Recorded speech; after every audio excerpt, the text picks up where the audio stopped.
Ang saya naman na kumpleto ang tatlo. Papagas muna at papunta kami sa aking ina. Hindi po kami kasya sa kotse kaya napilitan akong sumakay sa owner. Ina-assemble pa po ito, wala pang upuan. Siyempre kailangan din ng bubong.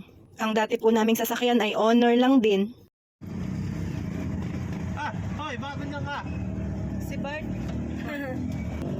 Si Bart. Nasa ilalim ng sasakyan. Laking ghetto po talaga si Bart. Dami siya pagkain dyan. Diyan siya pumupunta kapag pinapakawalan ni Raven. Diyan ka sa ghetto? Ha?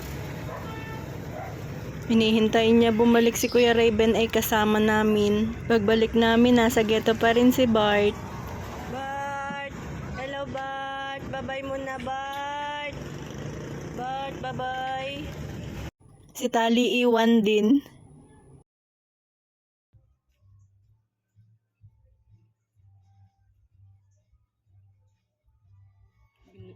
Ganon talaga kapag maliit lang ang sasakyan. Kami ni Daddy ang nasa owner ngayon. Kulang ang upuan.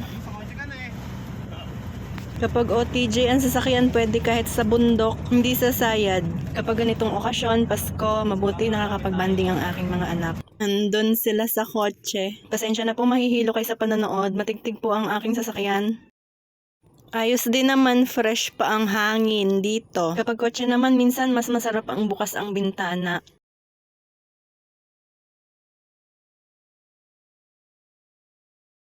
Ang ganda talaga ng view dito sa Indang, Cavite.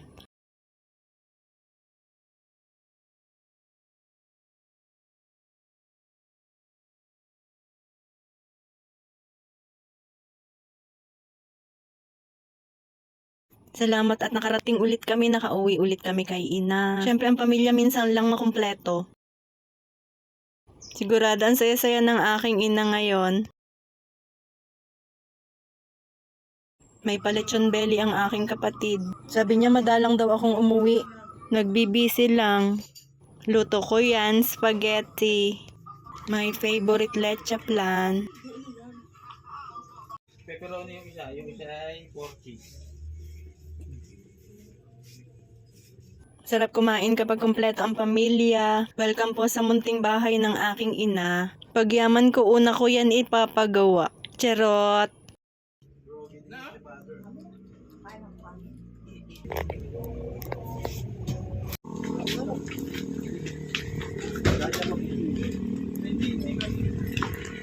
Pasyal naman sa aking ama. Ang handa ko sa bahay hindi nabawasan. Thank you sa pizza at masarap na mango float. Thank you sa Maha Blanca. Sana laging may pagkain ang mga anak ko. Salamat Lord sa biyaya. Liempo po yan, hindi yan sunog. At ang bidang kaldero sa ghetto.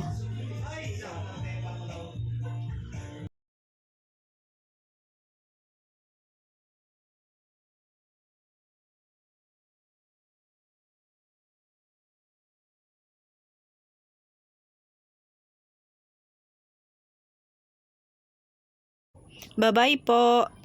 Salamat po sa panonood.